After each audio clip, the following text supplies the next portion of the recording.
died, well, not completely died. They lost control of Galaxy 15, and this thing just basically went rogue and has been wandering around in its orbit, sending out, transmitting signals, interfering with other satellites. There are things happening that we've never envisaged. It's chaos out there.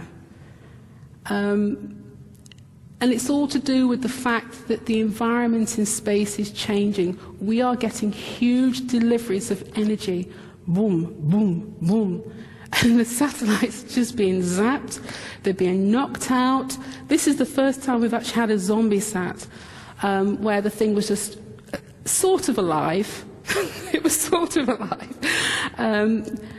It's quite incredible that we are seeing things that we didn't plan for, because quite frankly, we started off the space industry in a time when things were very quiet, but we're actually moving into a completely different dispensation now, completely different time, of tremendous deliveries of energy to this planet. Now, another announcement. As I say, this is quite amazing, really. We are having very strange bursts of energy in our atmosphere.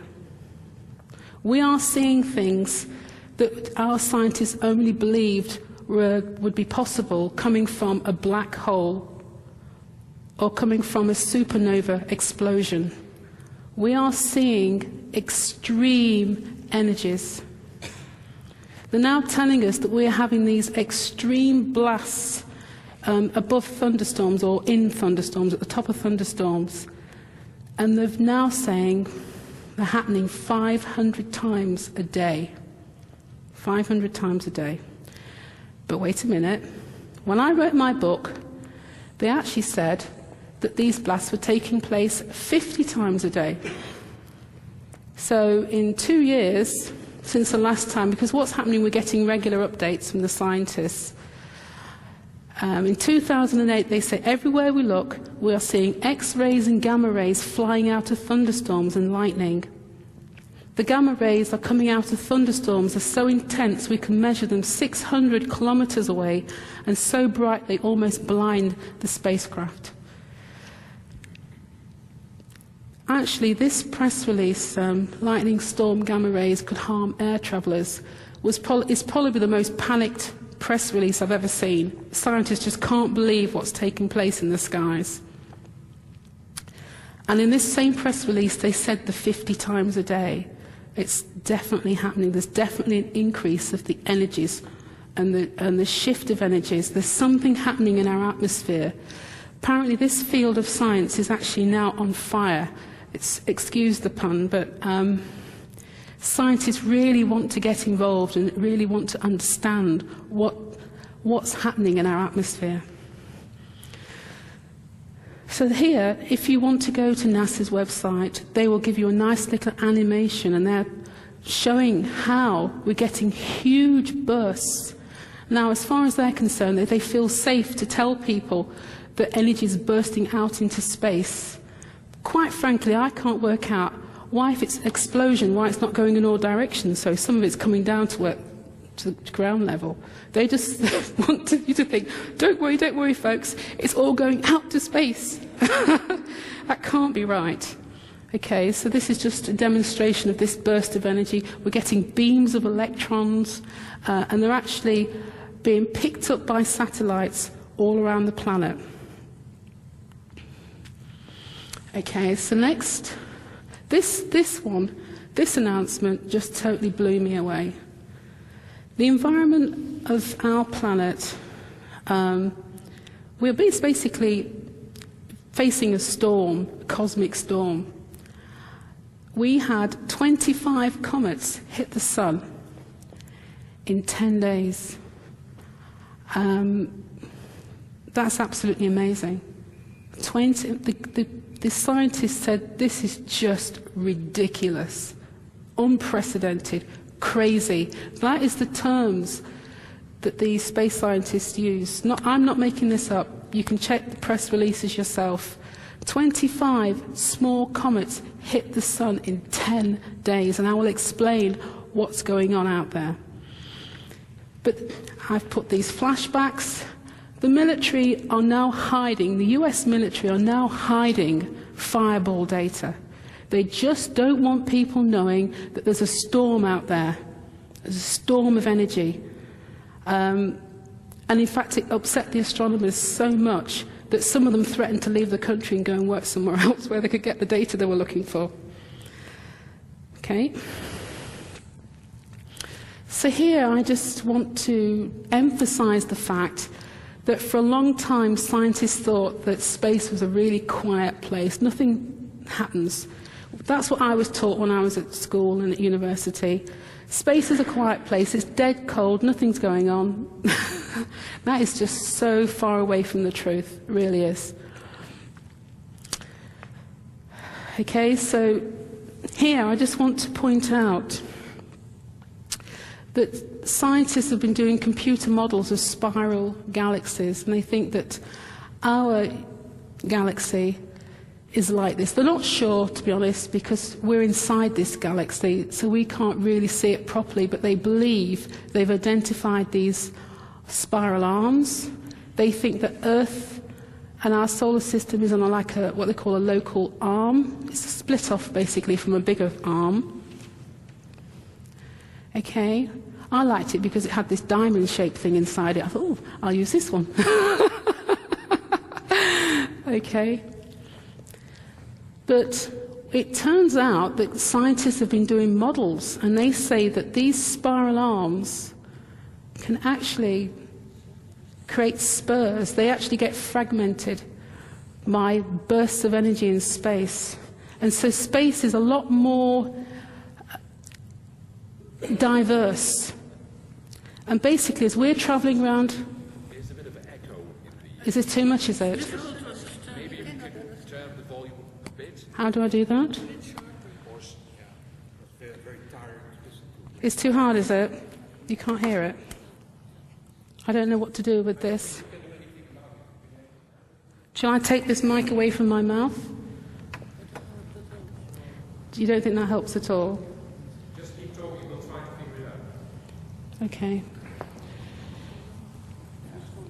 I'm just wondering if I should just talk a bit quieter, or if that helps. Anyway. Okay. I'll just put this back on my... You want me to be a bit slower in what I say? Perhaps that's okay. Okay. If I was thinking about moving the mic a bit.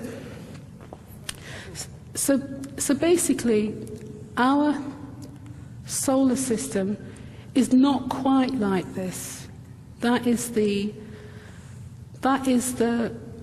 way that's presented to the general public. But in reality, it's much more complex.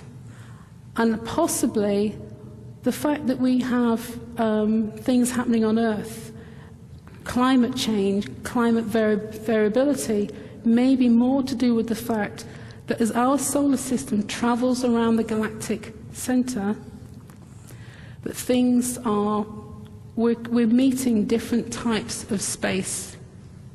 Okay, and it may be more to do with the fact that things are far more fragmented.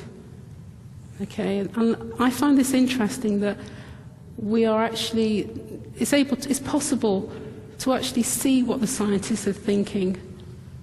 It's much easier to understand what they're saying these days. Okay, now I wanted to show you this particular slide and emphasize the fact that the Russians, oh my goodness, I've done that wrong.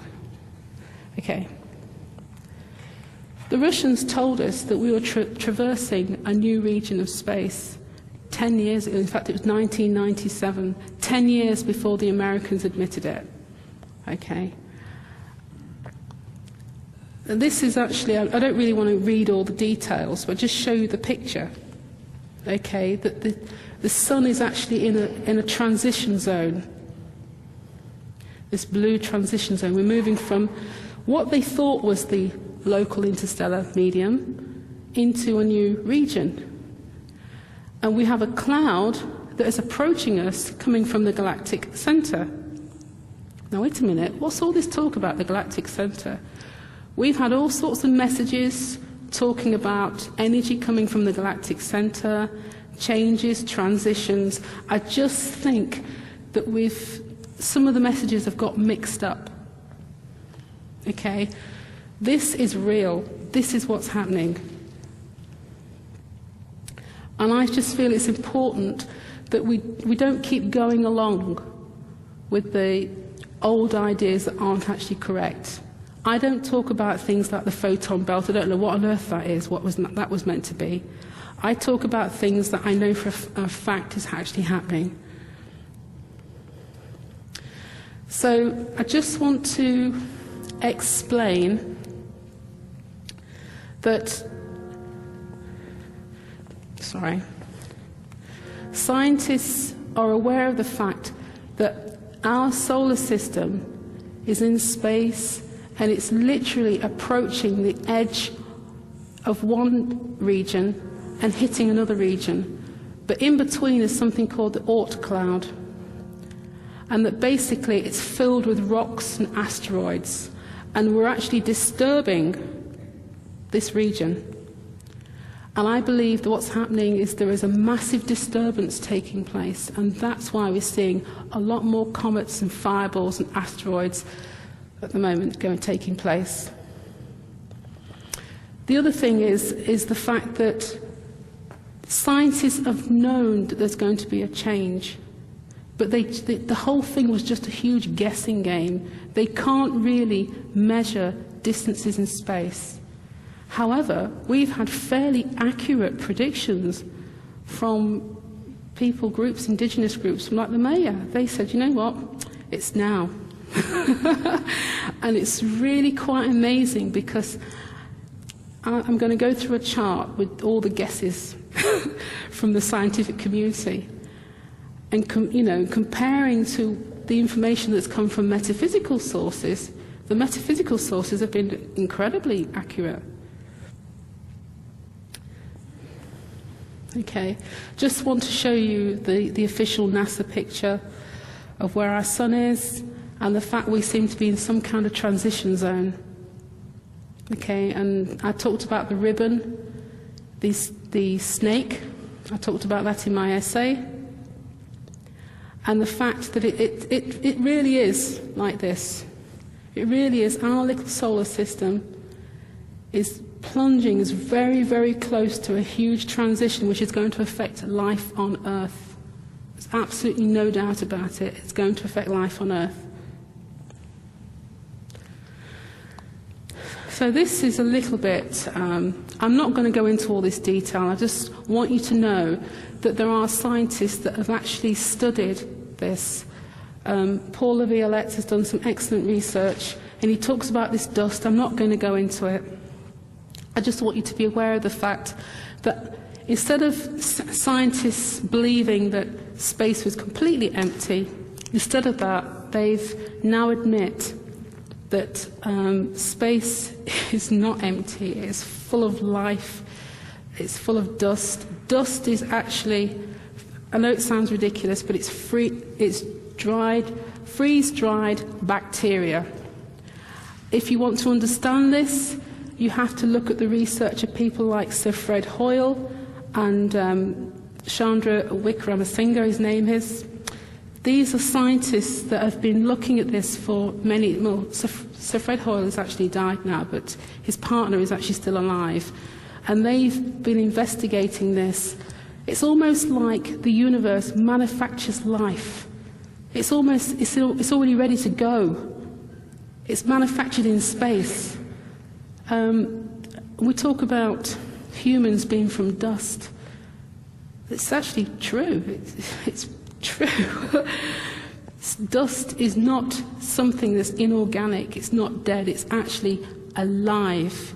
It's like pre-life, already ready to go. If you think about freeze-dried coffee, all you have to do is put the hot water and the milk and the sugar, maybe some alcohol would be nice, and you've got something nice. It's almost like it's manufactured, and it's like it's sprinkled liberally whatever planet it hits, depending on the conditions of the planet, then that life takes